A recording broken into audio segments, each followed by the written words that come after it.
Sutra Tratai yang menakjubkan bab 13 Ajakan Penegakan Sinvasyang Sutta Tratai episode 1381. Dengan kekuatan samadhi dan tekun menjalankan 4 jenis pelatihan diri. Dengan kekuatan samadhi melindungi para makhluk agar di antara mereka tidak timbul konflik, mengikuti hakikat dharma tanpa penentangan, dilengkapi dengan 4 jenis pelatihan diri, dan berdiam pada tahap ini. Lebih banyak mendengar menegakkan sepenuhnya tanpa pernah lupa, sehingga mampu memahami makna menakjubkan dari Dharma dan menyebarkannya. Kita harus lebih bersungguh hati, lebih banyak menghayati. Kita mempelajari ajaran Buddha harus memiliki niat batin yang benar. Ajaran pada masa Sang Buddha berkesinambungan hingga saat ini. Dharma adalah satu. Ajarannya tidaklah beda. Menginginkan kita untuk mengkondisikan batin kita, lurus dan tidak menyimpang. Memiliki arti dapat membangkitkan pikiran yang lurus dan benar. Sehingga kita memiliki kekuatan untuk melindungi makhluk hidup, membantu semua makhluk untuk tidak menciptakan konflik, dikarenakan memiliki pemikiran dan niat yang benar terhadap batin kita sendiri. Batin kita tidak pernah menyimpang. Dengan batin yang tidak menyimpang, kita akan hati-hati dalam setiap tindakan kita. Ketika kita membina diri, Dharma meresap ke dalam batin. Kita harus menyatukan dengan orang lain, permasalahan dan benda dalam kehidupan kita sehari-hari. Hanya dengan demikian pembelajaran Dharma akan bermanfaat. Dengan harapan ketika belajar Dharma, Dharma dapat masuk ke batin kita. Kemudian menerapkan Dharma dalam batin kita untuk menyeberangkan makhluk hidup. Inilah yang disebut menyadarkan diri sendiri dan orang lain, mencerahkan diri sendiri dan orang lain. Apa yang masuk dan menyeberangi batin kita adalah Dharma sejati. Kemudian Dharma ini menyeberangi batin orang banyak, juga tidak menyimpang, sama juga Dharma sejati, sehingga kita harus menjaga samadhi. Dengan kekuatan samadhi melindungi semua makhluk, semuanya harus bersungguh hati untuk menghayatinya. Jika kita berharap tidak ada perselisihan di antara para makhluk, kita sendiri terlebih dahulu harus dapat menyerap Dharma ke dalam batin. Dan jika kita sendiri memiliki perhatian besar di dalam batin, maka tidak akan ada perselisihan. Jika kita dapat memiliki perhatian benar dan dapat mendidik para makhluk, tentu saja tidak akan ada konflik di antara para makhluk. Dengan kekuatan samadhi untuk melindungi para makhluk, betapa pentingnya hal ini. Ke dalam melindungi batin kita sendiri, keluar adalah melindungi makhluk hidup, sehingga tidak ada perselisihan di antara mereka. Hal ini sungguh sangat penting. Oleh karena itu, kita harus lebih bersungguh hati. Kita harus mengikuti hakikat Dharma tanpa penentangan, dilengkapi dengan 4 jenis pelatihan diri dan berdiam pada tahap ini. 4 jenis pelatihan diri. Dalam batin semua orang pasti sudah tidak asing lagi dan sering mengingatkan kepada semua orang berulang kali. 4 jenis pelatihan diri. 1. Pelatihan dengan penghormatan. 2. Pelatihan tanpa sisa. 3. Pelatihan tanpa henti. 4. Pelatihan jangka panjang. 4 jenis pelatihan diri. Ini harus berdiam di dalam batin kita. Dan jika kita dapat membangkitkan tekad serta bersedia untuk berada di dunia saha ini, di tengah makhluk hidup yang keras kepala, hal ini bahkan lebih diperlukan. 4 jenis pelatihan diri. 4 jenis pelatihan diri berdiam di dalam batin manusia. Maka Buddha Dharma akan selamanya berdiam di dalam batin manusia. 4 jenis pelatihan diri. Semua orang seharusnya dapat lebih bersungguh hati untuk mengingatnya. Masih ingatkah? Pelatihan dengan penghormatan. Kita harus selalu dengan hati yang penuh hormat. Pertama dari 4 jenis pelatihan diri, pelatihan dengan penghormatan. Dengan hati yang paling hormat, bersembah, sujud, dan melafalkan hingga dapat menghayati batin Buddha, tanpa pernah bermalas-malasan. Kita harus memiliki rasa hormat. Sejak awal kita harus memiliki ketulusan dan rasa hormat. Kita harus memeluk keyakinan kita. Dengan hati yang tulus dan penuh hormat, saat kita menganut keyakinan ini, kita tidak pernah menyimpang dari praktik rasa hormat. Dengan cara ini, dengan hati paling hormat, bersembah, sujud, dan melafalkan hingga menghayati batin Buddha. Kita sering mengatakan bahwa ketika melafalkan nama Buddha, kita harus meresap ke dalam batin kita. Kita harus berusaha untuk memahami pikiran Sang Buddha. Kita tidak boleh kendor. Pikiran Buddha memikirkan dunia saha. Pikiran Buddha memberikan perhatian kepada Triloka. Pikiran Buddha berempati pada makhluk hidup. Maka kita harus memahami pikiran Sang Buddha dan menghormati pikiran Buddha. Kita tidak boleh kendor maupun mundur. Ini adalah pelatihan dengan penghormatan. Saat kita mulai dalam pelatihan diri, jika kita tidak mempunyai keyakinan dan rasa hormat, maka tidak ada yang dapat kita lakukan. Maka itu, kita harus melakukan pelatihan dengan penghormatan. Yang kedua adalah pelatihan tanpa sisa. Kita harus memupuk berkah kebajikan dan kebijaksanaan kita. Kedua ini adalah bekal jiwa kebijaksanaan kita. Tidak boleh ada kurang satupun. Kedua dari 4 jenis pelatihan diri, pelatihan tanpa sisa. Berkah kebajikan dan kebijaksanaan 2 jenis bekal batin ini tidak kurang satupun. Benih di dalam ladang kesadaran ke-8 kita. Kita harus memupuk bekal benih ini, terus-menerus digarap di dalam ladang batin kita. Hanya dengan demikian jiwa kebijaksanaan kita baru akan terus-menerus mendapatkan nutrisi yang cukup. Jadi pelatihan tanpa sisa. Berarti di tengah orang banyak, kita memupuk berkah kebajikan dan kebijaksanaan. Memupuk kebajikan, semua orang mengetahuinya. Masuk ke tempat orang banyak dan menjalin jodoh sukacita dengan semua orang. Bersumbangsi dengan baik tanpa pamrih. Dan juga menggunakan hati yang penuh hormat, menghormati semua makhluk hidup yang ada. Kita bersumbangsi kepadanya, dan juga harus menghormatinya. Kemudian, kebijaksanaan sebenarnya. Ini adalah kebijaksanaan.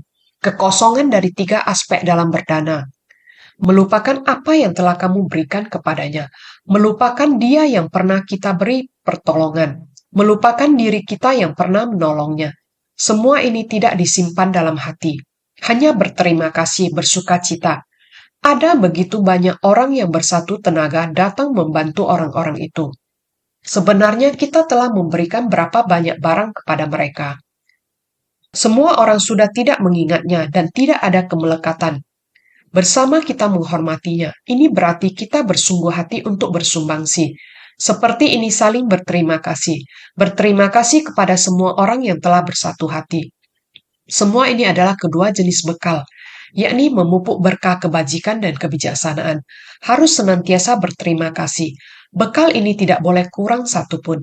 Ketiga dari 4 jenis pelatihan diri, pelatihan tanpa henti, gagah berani dan giat melatih diri, tanpa henti atau putus. Harus bersungguh hati dan tidak pernah putus dalam kehidupan sehari-hari. Dari pagi hari datang ke aula utama memberi penghormatan paling tulus kepada Buddha. Batin Buddha meresap ke dalam batin kita. Setiap hari selalu bersungguh hati berada di kerumunan orang banyak. Ini semua adalah permulaan. Sejak pagi dimulai hingga malam hari, semua ini merupakan pelatihan tanpa henti, tidak berhenti dan tidak terputus. Keempat dari 4 jenis pelatihan diri, pelatihan jangka panjang. Selama jangka waktu tanpa batas menjalankan segala praktik bodhisattva sampai benih sebab sempurna dan mendekat pada buah pencapaian. Kita harus menggunakan waktu yang panjang. Jangka waktu ini adalah waktu tanpa batas. Dalam waktu tanpa batas ini terus berada di jalan bodhisattva, menjalankan segala praktik bodhisattva, hingga sempurna dan mencapai buah kebuddhaan. Dalam segala proses ini, waktu tidak diperhitungkan hingga kapan. Tidak berhenti dan terus gagah berani serta giat membina diri. Waktu adalah demikian panjang dan kita harus terus melangkah maju. Jika bertanya berapa lama kita akan menjalankannya, maka terus menjalaninya saja sudahlah tepat. Dalam kehidupan ini hingga nafas terakhir, tetap menjalankannya di kehidupan mendatang dari kehidupan ke kehidupan. Sama halnya dengan menabung bekal, juga sama dengan pelatihan dengan penghormatan. Pelatihan tanpa sisa, pelatihan jangka panjang, demikian diteruskan. Inilah 4 jenis pelatihan diri. Kita meskipun setiap orang merasa ini adalah hal yang mudah, namun ini adalah satu tahapan yang paling penting dalam jiwa kebijaksanaan kita. Para bodhisattva yang ada di tempat dapat membangkit ikrar pada Buddha. Juga menggunakan 4 jenis pelatihan diri ini. 4 jenis pelatihan diri, kekuatan samadhi. Ini untuk melindungi batin mereka sendiri, sehingga mereka dapat membangkit ikrar di hadapan Buddha, mengetahui dengan jelas bahwa di masa mendatang para makhluk akan begitu keras kepala. Tahu mengetahui dengan jelas. Namun karena mereka melakukan 4 jenis pelatihan diri, kalian bersedia menghabiskan waktu yang lama dan terus-menerus. Yakni harus tekun dan giat bersemangat. Dengan tekun dan giat bersemangat maju ke depan. Dengan pikiran hormat kepada Buddha. Demikian hormat, terus-menerus maju ke depan. Oleh karena itu, lebih banyak mendengar, menegakkan sepenuhnya tanpa pernah lupa, sehingga mampu memahami makna menakjubkan dari Dharma dan menyebarkannya. Para bodhisattva menggunakan kondisi batin demikian, dengan rasa hormat untuk mendengarkan Dharma. Mereka mendengar Dharma dengan pelatihan tanpa berhenti atau berkesinambungan. Mereka mendengar Dharma dengan pelatihan dalam jangka panjang, dan lainnya. Semuanya adalah dalam waktu yang demikian panjang. Pelatihan tanpa berhenti, pelatihan tanpa sisa, demikian terus hingga pelatihan dengan penghormatan. Ini lebih banyak mendengar, menegakkan sepenuhnya tanpa pernah lupa. Demikianlah terus-menerus, baru bisa selamanya menegakkan Dharma ini, sehingga mampu memahami makna menakjubkan dari Dharma dan menyebarkannya. Banyak menghirup, banyak mendengar, dan banyak memahami prinsip kebenaran menakjubkan yang ada di dalam. Dengan mendengar satu prinsip dapat memahami 10, 100, 1000, atau puluhan juta prinsip. Kita semakin mendengar, semakin memahaminya. Dharma memasuki batin kita. Semua hal tentang alam semesta yang ingin kita pahami, kita akan mengerti segera, atau batin kita segera terbuka. Kita akan menyadari segera setelah kita berkontak dengan mereka. Ini terjadi setelah kita mengakumulasi dalam jangka waktu panjang. Harus melakukan dengan rasa hormat. Untuk melindungi pikiran benar ini, kita tidak boleh memiliki pikiran yang bercabang, tetapi harus memiliki pikiran yang fokus. Demikian untuk melindungi pikiran kita sendiri dan melindungi para makhluk. Dari kehidupan ke kehidupan, kita harus senantiasa bersungguh hati. Kita harus benar-benar mengingat naskah sutra sebelumnya. Seraya berkata demikian, siapa yang akan mengatakan semua hal ini, yaitu sekelompok biksu jahat. Bodhisattva menggambarkan bagaimana di era kemunduran Dharma mendatang, ada beberapa biksu jahat yang tamak atas persembahan. Mereka mengajarkan Dharma di tengah masyarakat. Mereka sendiri adalah demikian. Ada kelompok orang-orang lain, yaitu yang berlatih diri jauh dari orang-orang, dan berlatih yang keras. Di antara dua kelompok ini masing-masing memiliki metode pelatihan diri yang berbeda-beda. Tetapi tidak ada yang benar. Mereka yang berlatih keras akan melihat dirinya lebih baik dari orang lain. Mereka hanya tertarik pada kedudukan, kekayaan, dan persembahan. Akan memfitnah mereka yang benar-benar menyebarkan Dharma. Itulah kelompok biksu, yang batin pikirannya menyimpang dari Dharma yang sebenarnya. Kelompok biksu yang hanya mengejar kedudukan, kekayaan, dan persembahan. Sering menfitnah. Mereka yang berniat masuk ke kelompok orang-orang untuk menyebarkan Dharma. Ketika tiba, maka terhadap kelompok ini, seraya berkata demikian, semua biksu ini dikarenakan tamak akan persembahan, mereka membabarkan ajaran dari aliran non-Buddhis. Mereka mengarang sendiri sutra ini untuk menipu orang-orang di dunia. Demi memperoleh ketenaran, mereka secara khusus membabarkan sutra ini. Sutra Teratai Bab 13, Ajakan Penegakan. Kata-kata ini adalah kata-kata yang di kemudian hari akan difitnah oleh para biksu jahat terhadap mereka yang dengan kebenaran ingin melindungi dan mengingat makhluk hidup. Ini betul-betul adalah angin ketidaktahuan. Orang-orang ini kegelapan batin dalam hati dan menimbulkan masalah. Jika mereka sendiri tidak bisa, maka mereka tidak bisa memperbaikinya. Mereka membabarkan Dharma yang dikatakan orang lain. Ini adalah aliran non-Buddhis yang dikarang sendiri bukanlah Dharma sejati. Para biksu ini mengatakan orang yang menyebarkan Dharma sejati bukanlah Dharma sejati, melainkan ajaran non-Buddhis. Hal ini sebenarnya benar. Jika Anda perumah tangga ingin memperoleh berkah, Anda harus memberi persembahan 3 mustika. Fokus untuk memberikan persembahan 3 mustika. Apakah masih ingat? Ada orang yang mengatakan hukum karma. Mereka yang menderita semuanya adalah karma, karena dia telah menerima akibat karma. Bagaimana Anda dapat membantunya? Anda melanggar hukum sebab akibat. Komentar seperti ini sering didengar oleh orang-orang di masa lalu. Ini juga prinsip kebenaran yang sama. Zaman berbeda. Kita harus mengikuti zaman dan membuka pintu ini. Apakah kita harus keluar untuk berpindah patah? Di masa lalu, mereka berpindah patah sepanjang jalan, karena Buddha pada saat itu baru saja mendirikan kumpulan Sangha. Bagaimana supaya semua orang dapat menyadari adanya ajaran Buddha? Menyadari adanya anggota Sangha dan ajaran Buddha, terutama saat itu, orang yang mengikuti Buddha untuk menjadi monastik. Berasal dari latar belakang yang berbeda-beda. Ada yang berasal dari istana, ada pula yang disebabkan welas asih Buddha. Tidak membeda-bedakan 4 kasta. Dia menerima mereka semua, selama mereka ingin melatih diri. Semua makhluk adalah setara. Buddha telah memecahkan pembagian dari 4 kasta ini. Oleh karena itu, untuk semua orang, selama mereka memiliki keyakinan dan bersedia melatih diri, Buddha berwelas asih menerima semuanya. Karena kasta yang berbeda-beda, Buddha ingin semua orang hidup dengan setara. Maka setiap orang harus pergi untuk berpindah patah kepada orang-orang. Pertama, adalah untuk menaklukkan kesombongan hati mereka. Sangat angku dan sombong. Niat pikiran ini harus ditaklukkan untuk dapat berpindah patah dari pintu ke pintu, membataskan mereka di desa ini, dan tidak boleh keluar dari desa ini. Jika berdiam di tempat ini, maka harus berpindah patah di desa ini.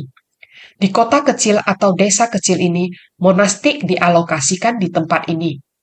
Mereka dapat berpindah patah, namun dibataskan sebanyak 7 rumah, 7 keluarga. Jika di satu keluarga, tempat takaran mereka yaitu patah, mangkuk. Di satu keluarga, jika keluarga ini mempunyai kehidupan yang lebih baik, memiliki hati penuh hormat dan bersedia memberi persembahan, maka keluarga ini akan memenuhi patah, mangkuk. Demikian saya pada hari ini, saya telah tercukupi. Hanya satu keluarga saja sudah cukup. Jika terdapat seseorang dengan kondisi keluarga yang kurang baik ataupun orang yang bersumbangsi, orang yang rela memberi persembahan, dia hanya sekedar memberi saja. Sedikit. Hari ini saya tidak cukup. Saya dapat pergi ke keluarga kedua. Setibanya di keluarga kedua, kuantiti ini sepertinya masih kurang. Saya masih bisa menuju ke keluarga ketiga. Setibanya di keluarga ketiga, saya dapat melakukannya.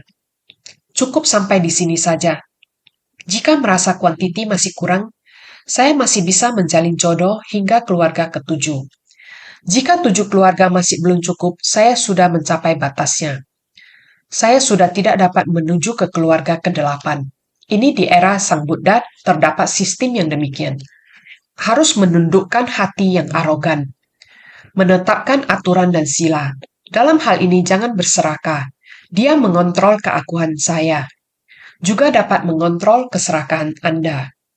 Demikian memberi kepada kehidupan kita. Ini pada era Sang Buddha. Juga agar semua perumah tangga mengetahui ajaran dari Dharma Sang Buddha.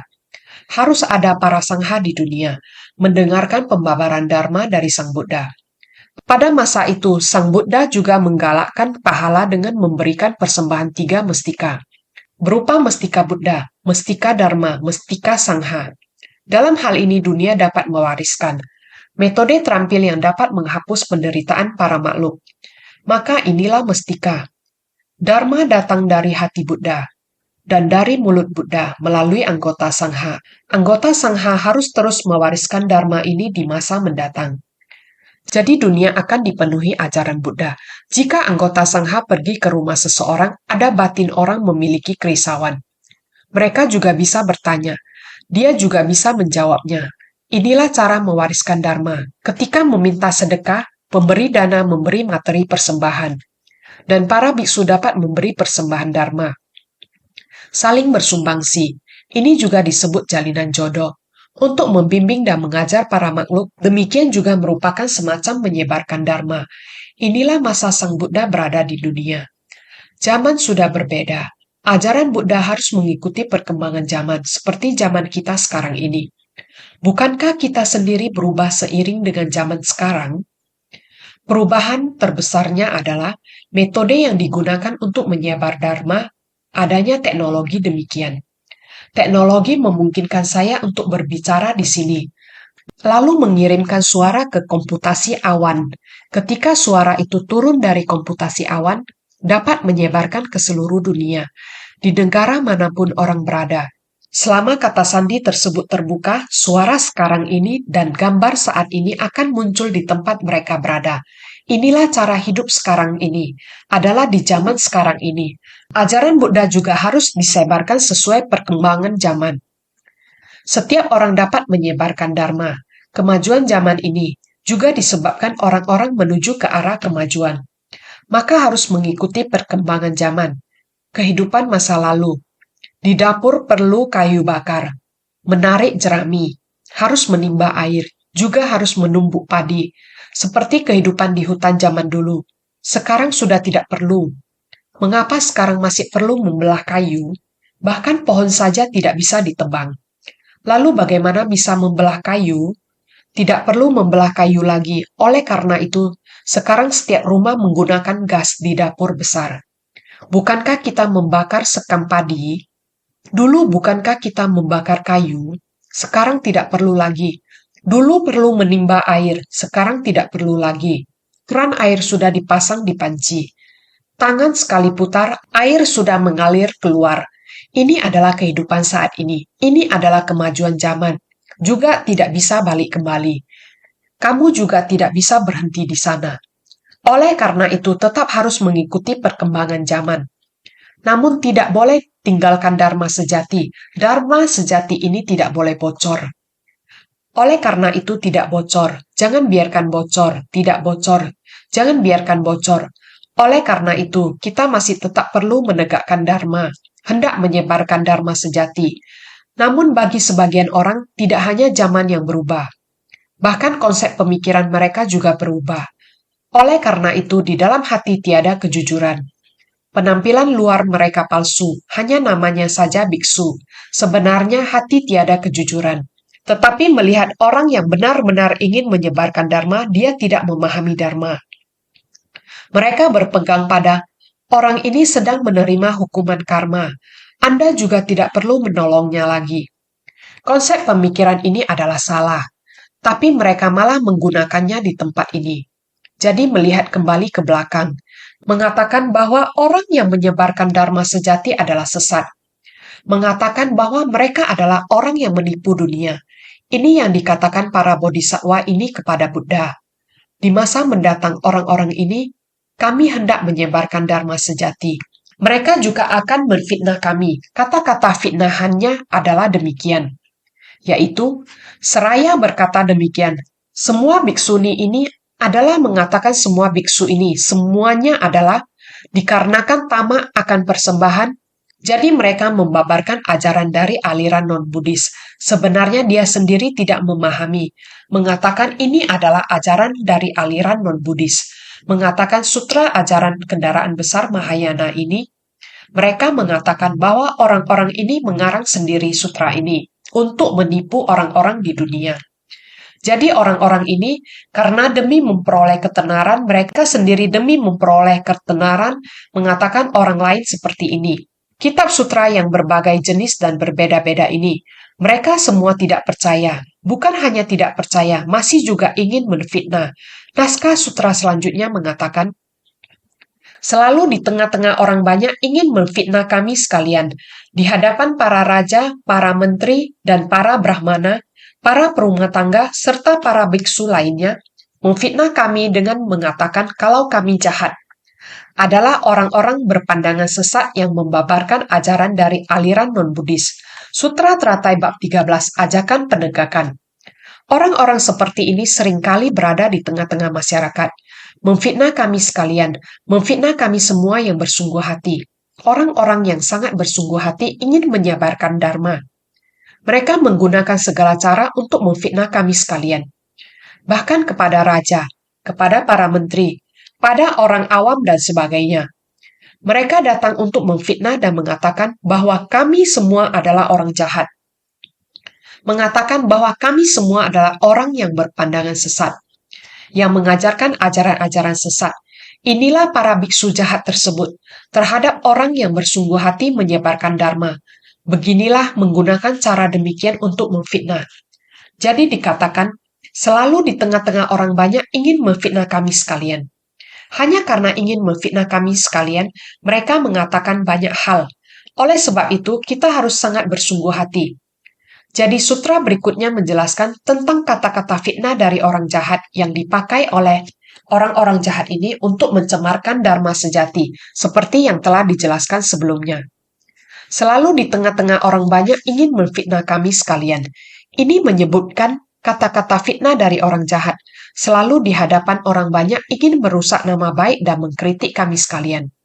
Para bodhisattva ini berkata pada Buddha bahwa di masa depan yang jauh, di masa kemunduran Dharma, di antara para makhluk, penampakan Buddha Dharma seperti ini akan muncul. Di era kemunduran Dharma, di tengah-tengah Buddha Dharma, akan muncul biksu-biksu jahat semacam ini. Akan ada banyak pemfitnahan terhadap para biksu yang menyebarkan Dharma yang benar. Jadi, selalu di hadapan orang banyak ingin merusak nama baik dan mengkritik kami sekalian. Para biksu jahat itu, para orang jahat itu akan selalu memfitnah kita. Ingin memfitnah kami sekalian. Mereka akan melakukannya di hadapan para raja dan menteri-menterinya. Sebelum ada para brahmana atau mereka yang terlibat dalam praktisi suci. Mereka yang benar-benar terlibat dalam praktisi suci, para biksu jahat juga akan berkata kepada mereka bahwa ada biksu seperti itu yang mengatakan hal demikian di tengah orang banyak. Mereka akan membangkitkan pikiran jahat, ingin menghasut semua orang untuk memfitnah mereka. Di hadapan para raja, para menteri, para brahmana, para perumah tangga, di hadapan raja dan para menteri, para brahmana adalah praktisi suci. Para perumah tangga adalah sosok yang berdiam di rumah. Para raja sekalian adalah para donatur dari para bodhisattva. Kepada mereka disampaikan tentang dosa kesalahan kami, dengan licik menggunakan siasat adu domba untuk menjauhkan mereka dari kami dan mendekat pada mereka sendiri. Intinya mereka ada di mana-mana, memberitahu para raja, para menteri, para brahmana, mereka akan memberitahu para donatur. Orang-orang yang menapaki jalan bodhisattva, mereka yang sungguh-sungguh masuk ke tengah orang banyak dan mempraktikkan 6 paramita yang bersumbangsi bagi orang lain. Semua yang dilakukannya adalah salah. Dosa adalah kesalahan. Mereka akan berkata bahwa apa yang dilakukan orang-orang ini adalah salah. Kepada mereka disampaikan tentang dosa kesalahan kami, mengatakan bahwa apa yang dilakukan orang-orang ini adalah tidak benar. Jadi mereka dengan licik menggunakan siasat adu domba untuk menjauhkan mereka dari kami. Kami merujuk pada orang-orang yang mempraktikkan dan menyebarkan dharma benar terhadap para raja, para menteri, dan para perumah tangga. Mereka akan terus menggunakan segala siasat dengan licik, berpikir dengan segala cara untuk menjauhkan mereka, dan menghalangi mereka untuk mendekati para bodhisattva ini. Lebih baik kamu dekat dengan saya saja. Jangan mendekati orang-orang yang mengajarkan dharma kendaraan besar itu. Jangan mendekati mereka. Berikan persembahan kepada saya saja, dan lebih baik mendekat kepada saya. Inilah yang akan dikatakan oleh para biksu jahat. Serta para biksu lainnya memfitnah kami dengan mengatakan kalau kami jahat. Di hadapan para biksu lainnya memunculkan berbagai fitnah dan menyebutkan betapa jahatnya kami sekalian. Serta para biksu lainnya memfitnah kami dengan mengatakan kalau kami jahat. Bukan hanya orang-orang ini, mereka akan bersekongkol dengan banyak orang dan mengatakan bahwa apa yang dilakukan orang lain adalah salah. Jadi dikatakan serta para biksu, mereka akan menghasut semua orang untuk memunculkan berbagai fitnah dan menyebutkan betapa jahatnya kami sekalian. Tidak cukup hanya mereka yang mengatakan ini. Mereka akan menghasut orang lain pula untuk bersama-sama memfitnah dan menyebut kami semua sebagai orang-orang berpandangan sesat yang membabarkan ajaran dari aliran non-Buddhis. Mereka bersekongkol dengan semua orang untuk menyerang sutra kendaraan besar. Menyebut ini sebagai ajaran dari aliran non-Buddhis. Adalah orang-orang berpandangan sesat yang membabarkan ajaran dari aliran non-Buddhis.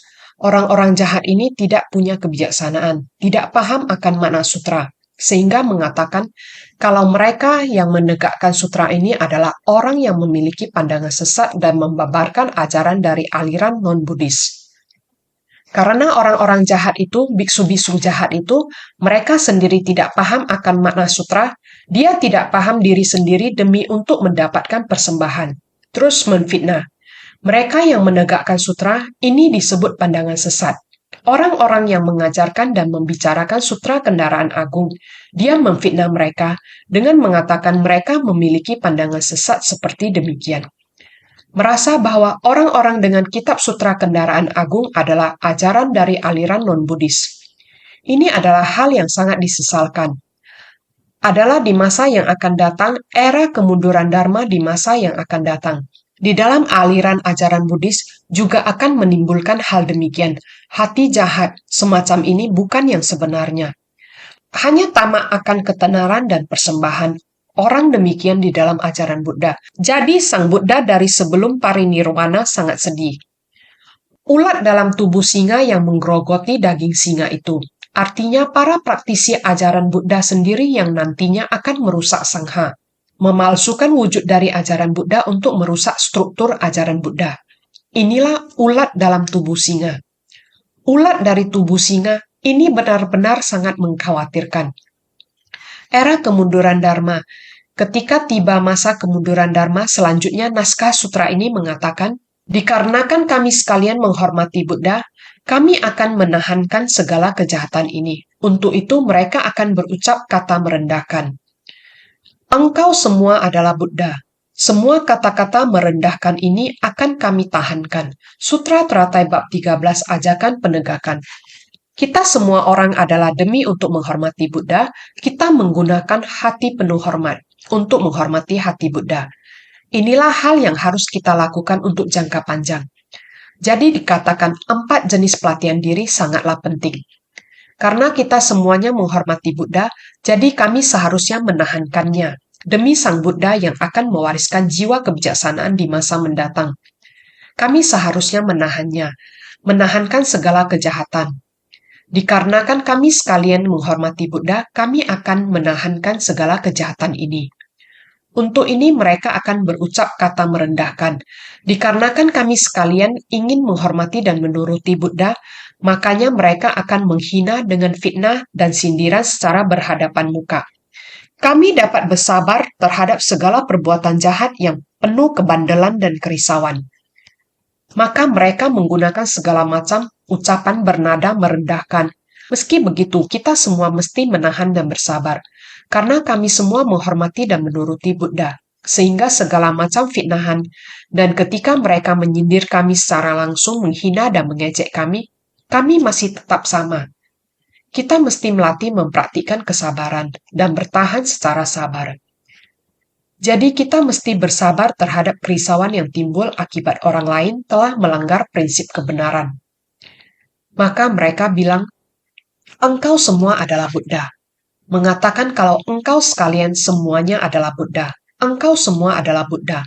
Adalah kata yang memperlakukan secara kurang hormat dari orang jahat, seakan memberi pujian, tetapi sebetulnya memiliki maksud sindiran. Sebetulnya bagi orang-orang itu, ada kalanya meski mereka berucap dengan memuji, mereka akan memakai bahasa yang merendahkan dan menghina untuk menyindir kami. Sehingga kita harus mengubah pola pikir kita. Orang-orang ini sebenarnya, Buddha mengajarkan bahwa semua makhluk memiliki sifat kebudahan.